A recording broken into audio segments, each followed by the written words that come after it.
Exactly. Let's take a quick break here. Neil Saavedra's with us. The big Thanks Grilling is tomorrow, starting at 2 p.m., 2 to 5 p.m., and we'll find out how it's going to be different this year from years past. KFI AM at 640. Conway Show. Neil Saavedra's here. Pork Reporter. Tomorrow, Thanks Grilling. And, Neil, I was in college. No, it's hard to believe, but at San Diego State. And I didn't want to go home for Thanksgiving because, I was young and partying with all my friends. And, when you go home for Thanksgiving, all you do is get judged, by everything. So I stayed in San Diego, and I went to this friend of mine. Her name is Maria, and she has a big, huge Hispanic family. Her mom made a cilantro lime rub turkey that I still think about. Oh, damn. That sounds really good. It was unbelievable. Yeah, there was last year and the year before I started seeing some really cool Mexican themed using traditional Mexican style seasoning and things like that. There was one bird that was done in taco seasoning that sounded phenomenal. Cool. But I think when you bring the bird is fairly bland. Right. I like turkey quite a bit, but I get when people say that's a little bland. So it really would marry with a lot of things quite well. And, you could do just about anything with a turkey, which is, what you should do. Be creative. Yeah, my grandmother, she lived through the Great Depression, so they don't throw anything away. And she used to make turkey neck soup that was unbelievable. I mean, she would literally get kids, like 7 or 8 years old, fighting over a turkey neck. Well, that's the Depression for you. I know. It's not. It really. By the way, it's a horrible marketing. It really wasn't that great, from what I've heard. The Great Depression. Yeah, nobody ever says, "Man, that was a good time." Right. Yeah. My grandparents, they weren't hot on it. It needs another draft. Yeah. Like the crappiest time ever in the history of this country. Until 2020.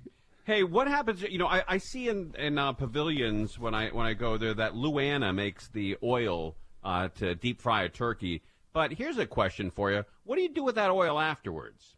You have to take it to like an auto shop or something, and dump it off. You know what? You should look locally to find out. There are some places, because it can change, as you know. I mean, you and I probably live 9 miles apart, and trust me, your world there is much different than my world here. So you have to check locally to see. Some of them will allow you to put it into a container, put it back into a container, and throw it away. Some will not. So you have to find out what your kind of local stuff is.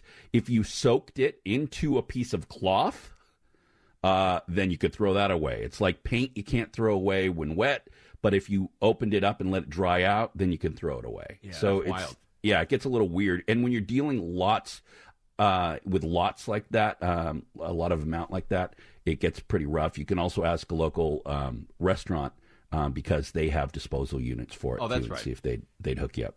But, you are, Neil Saavedra's with us, the Fork Report.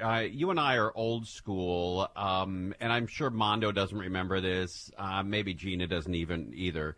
But I bet you do. When your dad or grandfather, uncle, or maybe even you with your first car, used to pop it right up on the two wheels up on the curb and, take the oil out, and it goes right into the gutter. You're forgetting I'm Mexican. When the car stopped working, my dad just left it. It's like it was done, and he'd buy another one for $300. No joke. It's like it's done. the car had a life. I don't think I ever saw my dad change oil ever, because the cars weren't worth much. That's great. Yeah, a buddy of mine bought a car for for $75 in Atlanta, and when the Super Bowl was there, he drove right by the cops and right by the ticket taker, right next to the stadium. And they came out and they're like yelling at him, "You son of a, you can't park there, you can't do this." And he just tossed them the keys and goes, "It's all yours, boys." Yeah, that's disposable like tissue. If you don't have a shade tree, was $200, but the car was only $75. Yeah. He made out. Yeah, it's an easy trade. You don't have to deal with the towing. Right. What are we going to see tomorrow on Thanks Grilling, and how's it going to look different? Is it going to be a visual?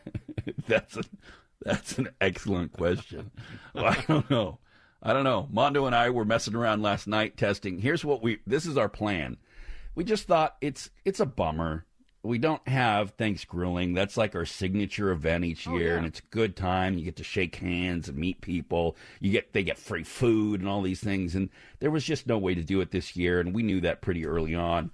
But, we talked about maybe doing something, and at the last minute we said, let's just go Instagram Live, and I will bring on each guest, not only on the air tomorrow on the show, heard on KFI and, of course, on iHeartRadio, and then for those who want, they can follow me at Fork Reporter on Instagram, and you can watch from 2 to 5 as well. So you'll not only be able to listen to the show, but you can watch on Instagram Live when the chefs are talking about cooking or grilling for the holidays. And I think the strange part about all this, Tim, is this year is probably, weather permitting, the best year to be cooking outside on the grill, rather than being all in the house. And if people do have anyone over, which is a personal choice, then you're going to want to do it outside, in my opinion. Right. So it's a perfect time. So we'll give some tips about doing that and things like that. But if I end up cooking a bird of any size this year, because it's just the three of us, I'm going to do it on the rotisserie on the grill for sure.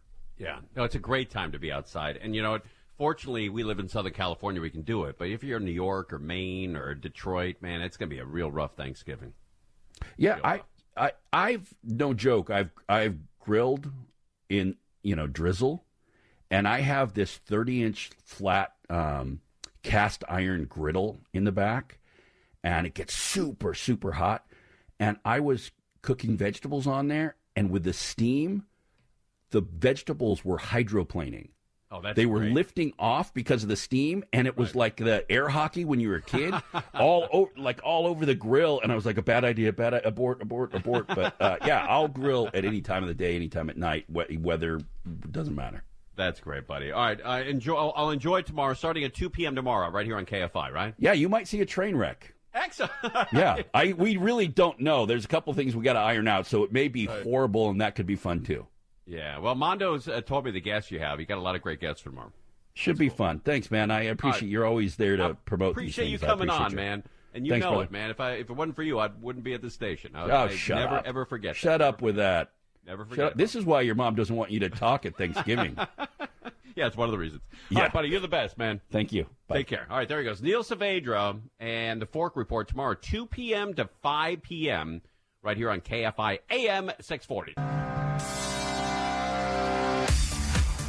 KFI AM 640. Conway Show. Ding dong. Got a cool kid here. A 7-year-old boy is helping people in need. Kind of raised properly, huh? When I was 7, I think I was still, I don't know. I think I was still in diapers. A slow developer.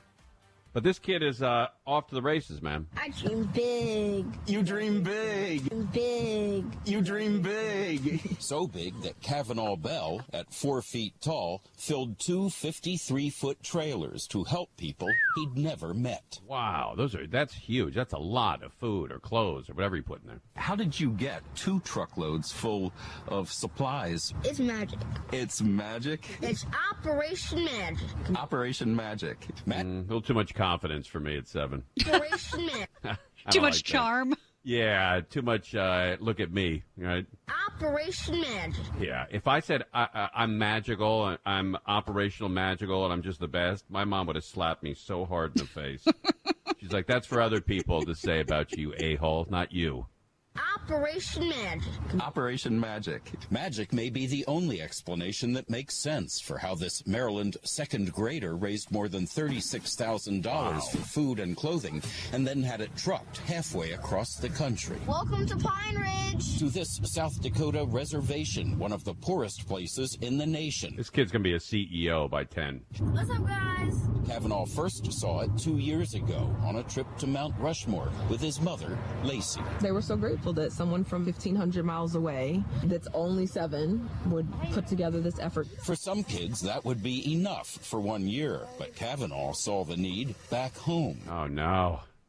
All the other 7-year-olds feel like losers compared to this kid. And began building these mobile pantries he stocks with supplies to help his community. How much of it is coming from you and how much of it is coming from him? I would say like 95% of it's coming from him. I'll throw out something that I think is relatively doable in my adult schedule, and Kavanaugh will be like, no, that's not enough. It started at age 4 when he helped his mom send safe drinking water to Flint, Michigan. When coronavirus hit, Kavanaugh created care packages for seniors so they wouldn't have to go out shopping. Hello? That's when some big names noticed. In Maryland, a 7-year-old boy used his own birthday money to buy meals for dozens of senior citizens. I've helped 8,126 people. So I guess you could say I'm... Wait a minute.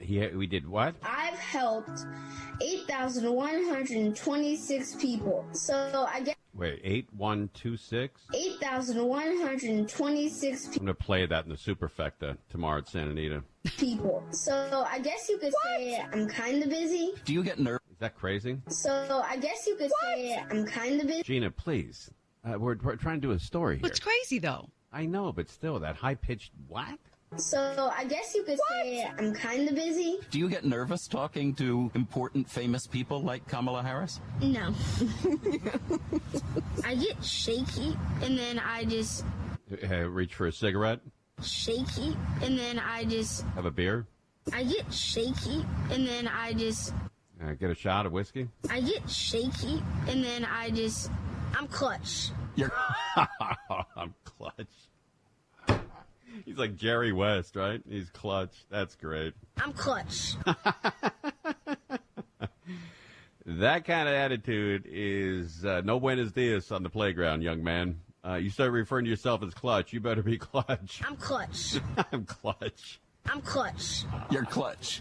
Yeah. Like he once felt, bullied by kids in preschool. Out of darkness inside of me, And where did that darkness come from? it was just from them being mean. But it gave him a mission. I told you.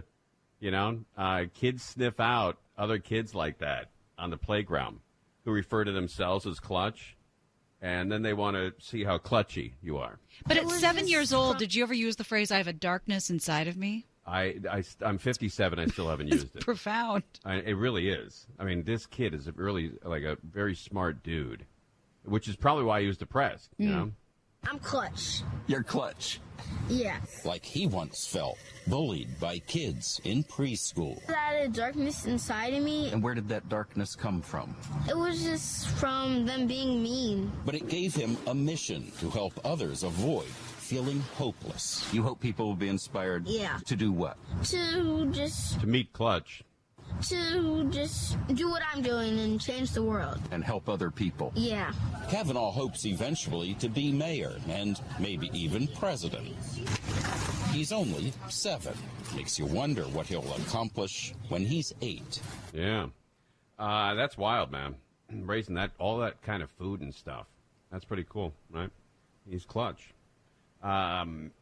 He's a little early to be clutch, though, right? I mean, what are you then when you're 10? Yeah, where do you go from there? Yeah, Superman. And then by 13, what are you? Right?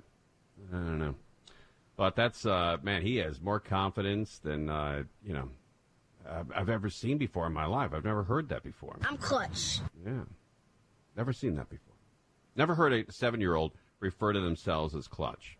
I'm clutch. You're clutch. Even the reporter's like, You're clutch. you're clutch. Really? Really? Yeah. Yeah. Okay. All right. Very good. Well, maybe they get kids clutch. Who knows? All right. I'm going to start to do that when we do like remotes. Like, hey, so Conway, what are you all about? Well, I'm clutch, man. I'm just going to refer to myself as clutch, right? Now, ding dongs in the past. Ding dongs for idiots. I'm going with clutch. I'm clutch. All right. It's clutch on KFIM 640. More now with brake pedal. After you heard his promos, you want to take your vote back? That's so rude, Mondo. All right, KFI AM 640, Conway Show. And we have a airplane accident out in San Bernardino. They just covered it on Channel 9. KCAL. And I grabbed the audio. Here it is. Firefighters responding now. The preliminary